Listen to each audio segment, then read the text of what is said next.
Can anyone catch them, do you think? Yes, of course.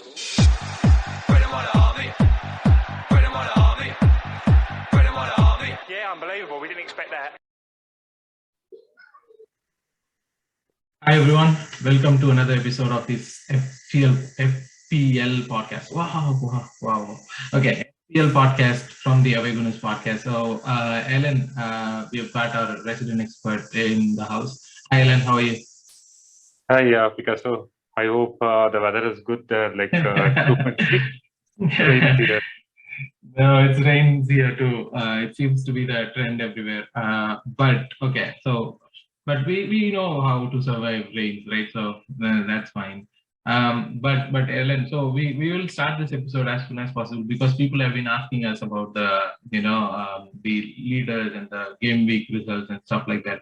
So I think we would start this with those, and then we'll also start with like other things like captain choices and other things that you usually do. So okay, so this is what we are trying to do today. We'll get this quickly done, the leaderboards for every week, and then Ellen will do his transfer suggestions, which is a new section of the podcast from the usual stuff that we are doing. And Ellen's usual captain choices, and for the game week 11, he's going to put his team. So let's get this started, Ellen. What do you say? Yes, Picasso. Like you can run through the leaderboard and then I'll take care of the remaining things. Okay, sure. Yeah. Leaderboard's pretty much simple. Yeah. It will be for like say 5-6 last 6-7 game weeks, and then we'll also have the overall leaderboard. Yeah. So game week 6, the game week that we started to miss our podcast. So game week 6, there was 74 points from Kiruba Paul and 67 from Marvin and 63 from Gagan. Kiruba and Gagan and Marvin, all three have been performing very good, right? Consistently. So yeah. That was Marvin is actually the leader now, like the overall leader itself. we will see that as we go forward. So game week 7, it was a completely different list. I think this was one of the lowest points game week, right, Ellen? This was okay. Yeah, like this thing, but like good to see here is like Bob's name and like third. Finally, somebody from our league like is in the list. So Sahil with 71 points led the scoreboards on game week 7. Manikam with 65 and Bob, our own Bob from 56. So that was a good game week. Then moving on to game week 8, we had Ajay Kumar at 67 and Sailesh at 66. Actually, game week, right, was a very close one, as well as like we got some new people in the top 3, like not the usual set of people. Like so that was really good game week 8. Yeah. I mean, I can see the points, right? 67, 66, and 65. That was very close. No, and there were like a lot of people in 63, 64 also, like missing the top 3. Yeah. So game week 9 was the game week that Salah danced his way. That was a big game week. Yeah, so everyone was in the 70s and 80s. Like 70s, 80s. Yeah, 70s, 80s. Like so game week 9, we had Marvin again leading with 111 points, and Kiruba again in second with 99, and Aman Gere with 98 points.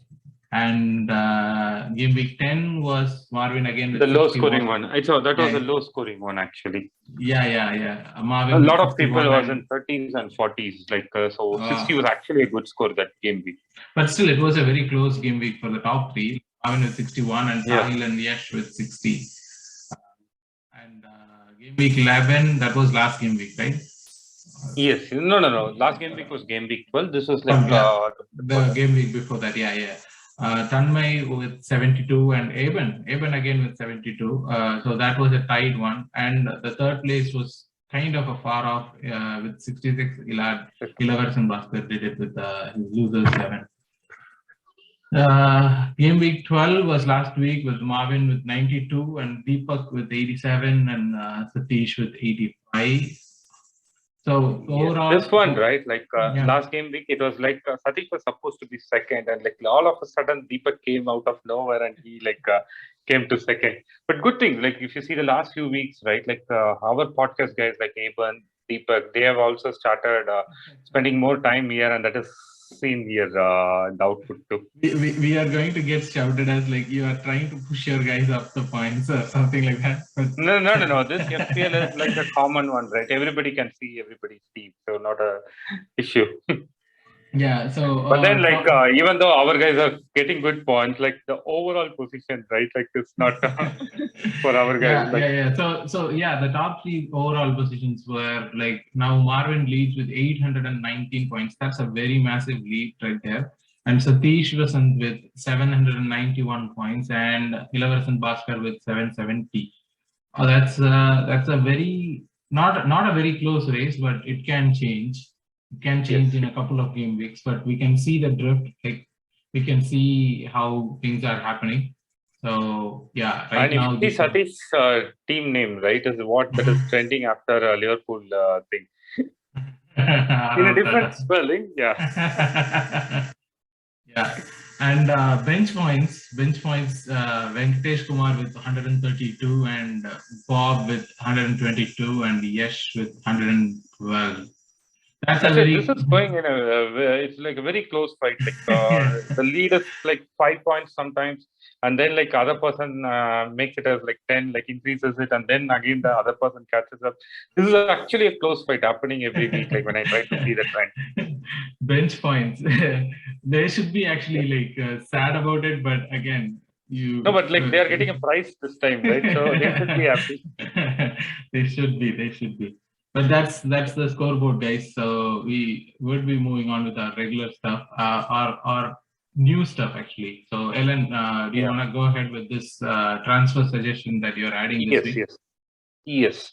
See, the thing here is like, say, for example, Chilwell got injured in the midweek. So like everybody like will be replacing Chilwell with Reece James or some other Chelsea defender or like the big defenders. Like that's a very common kind of change.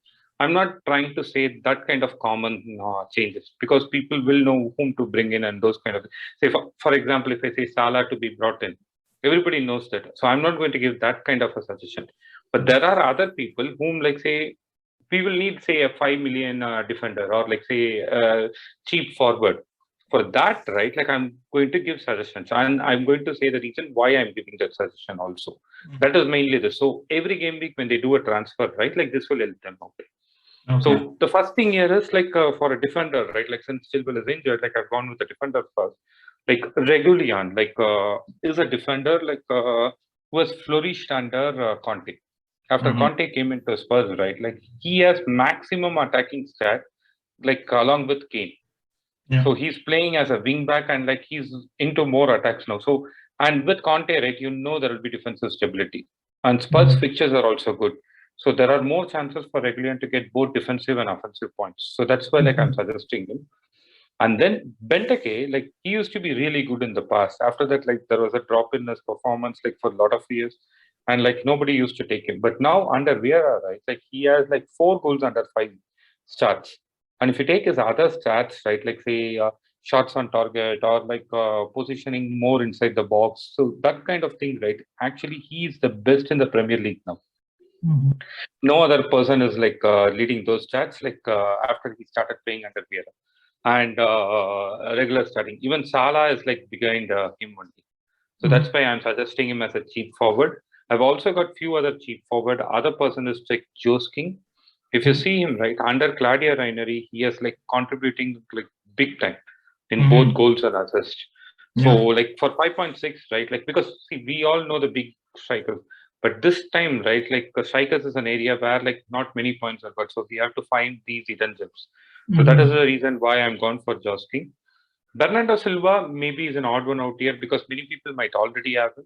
But with Foden's injury, KDB's COVID and a lot more things, right? Like I suggested Bernardo Silva also because like people can retain him. And then Raul Jimenez again. After his skull injury last year, right? Like his performance was really bad at the beginning of the season. But like after the game week 6, right, when he scored a goal, after that, right, if you see in the last 6 game weeks, he has scored like 3 goals and 3 assists. and he has scored close to 43 points, I think so, like during that period. No other forward has scored that many points during that period.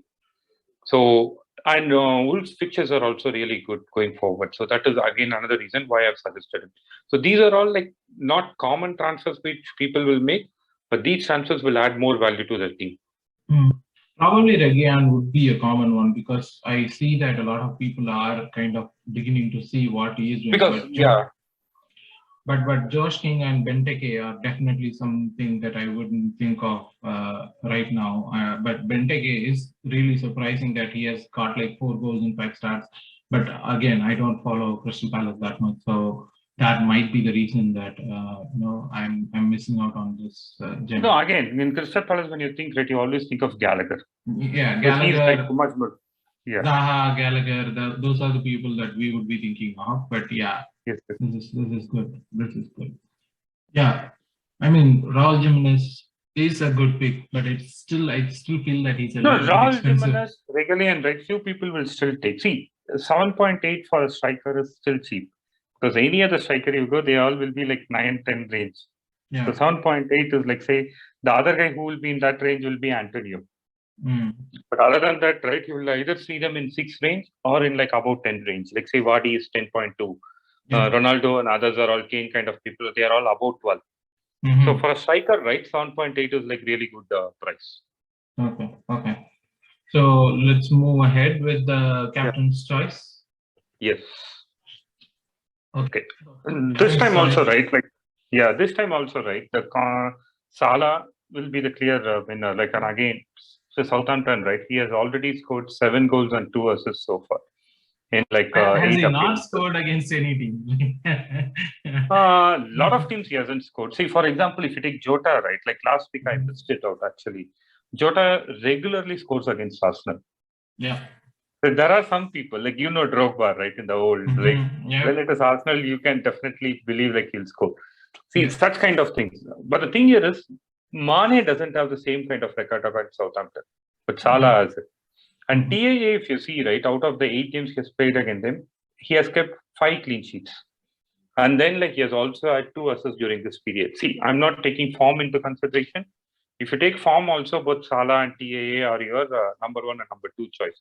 So most of the people will have these people. The others are all like, you can say differentials, or you can say like people who doesn't have them, what are all their options?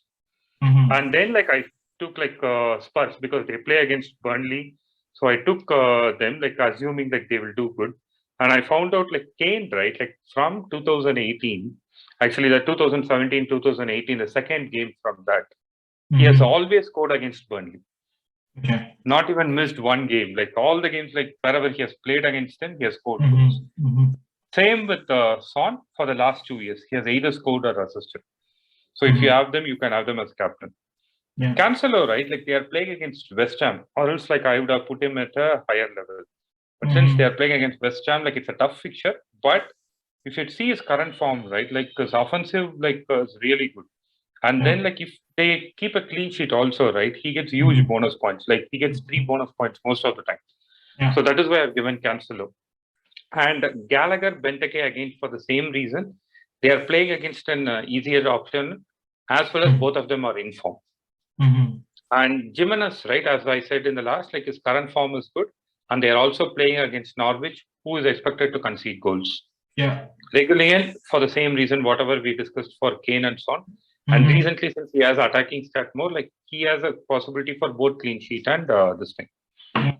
And then the next 2, right, like Tony and Yesar Abba, they are more punts. Tony is because the Evertons are conceding a lot very recently. So, and Tony also scored a goal last week. So I expect him to score this time too. And Yesar Abba, right, because like after our last defeat against Liverpool, they will definitely try to bounce back. And Newcastle is a team which has conceded a lot too. So if you take like Arsenal for a thing and you expect who will score the goal, it will be either one of ESR or Auba mostly. So that's why like those 2 are mainly punt, but like that's more like a differential. Whereas the other ones, right, like it's more like calculated ones. But like if you ask my opinion, like I will always say put one of Salah or TA as your captain and like try to play the game. Yeah. I mean, if you have Salah, there is no question on having him. Like that's the best choice that you can make, right? Like out of all. Based on the current form Yeah. of player. Yeah. But yeah, interesting to see, Cancelo in this because I was like, yeah, he is having a good game, but again, West Ham.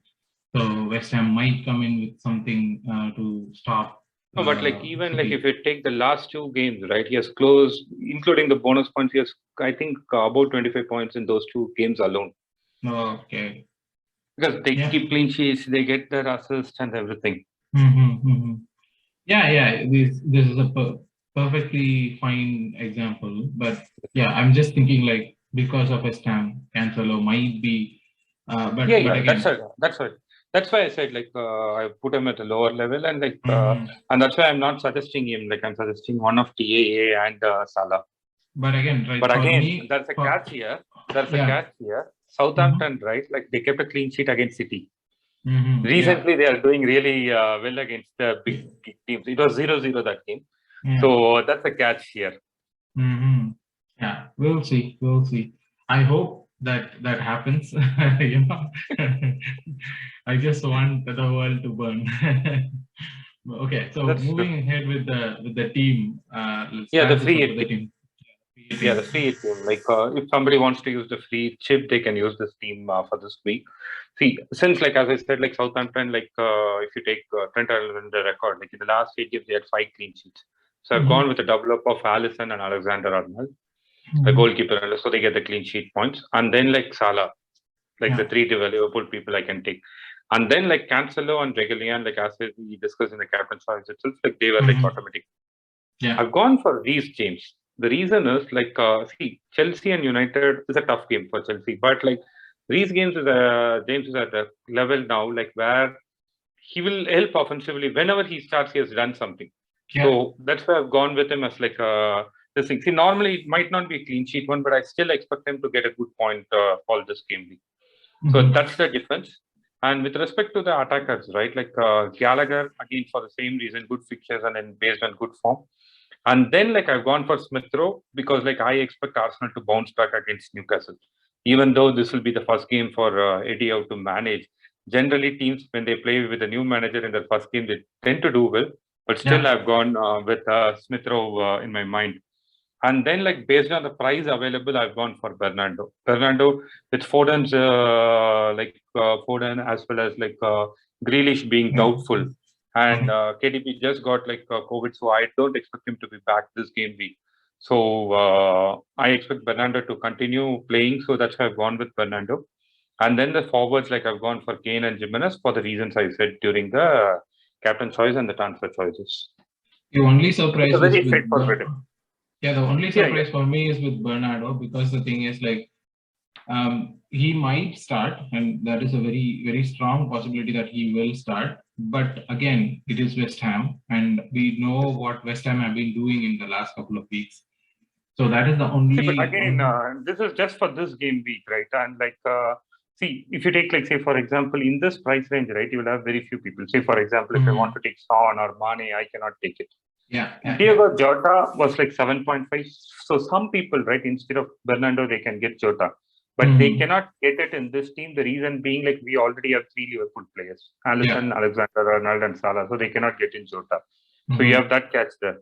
So like that, right? Like if you rule out people, right? Like many people get ruled out because you want to find a team of 11 which can get maximum points. So that's why like Bernardo is coming in. But like on like if I had an option, I would have replaced Bernardo with somebody people because like as you rightly said, West Ham is a tough opponent for them. Yeah. But like if they score, right? Like I expect Bernardo to score or assist because see, I mean, don't if they expect score, if yeah. they score, it's going to be there is a high possibility it will be Bernardo Silva. Yeah, right. I think this match is at Etihad, so I expect them to do well against West Ham. Okay. Yeah, that's fair enough. Yes. So there we go. Thank you, Ellen. Thank you for walking us through this and giving us the insight as always. Definitely. Like Do you want to add anything Our else? next edition, yeah, like for our next edition, right? Like it might come at a very short duration for them, like to see and change it because there is a mid-game week, and then like immediately there is a game week at the weekend too. So it is like within 7 days, like there are like 3 games for most of the teams. And one good thing for Arsenal is like since we are fans of Arsenal, like when I saw that we start the first game on Saturday. And then our next game, I think, is on Thursday. Yeah. And then the next game is on Monday. So out of all the teams, like we have more break compared to others. Let's see what we do with it. But again, Alan, what we will do is like we'll try and give out as many episodes as possible, and probably these episodes would be, a reminder for the viewers, for the people who are playing. That they have to change their team. Like if you see an episode, just go ahead and like, okay, yeah, the game week is coming up, right? Like, so that is another reason that you should be liking, sharing, and following us on all social media platforms. See how I did it? But yeah, do like, no, that's share, true. subscribe. That's true. Yeah, do like, share, and subscribe. And if you have any questions or if you want us to add anything to the section, just comment it out or reach out to us in any of the social media platforms. I think it's all in here. So that's all for today. Thanks, Ellen. Thanks for joining in. We'll meet sooner to do the next episode. Thanks, Bye. Thank you. Bye.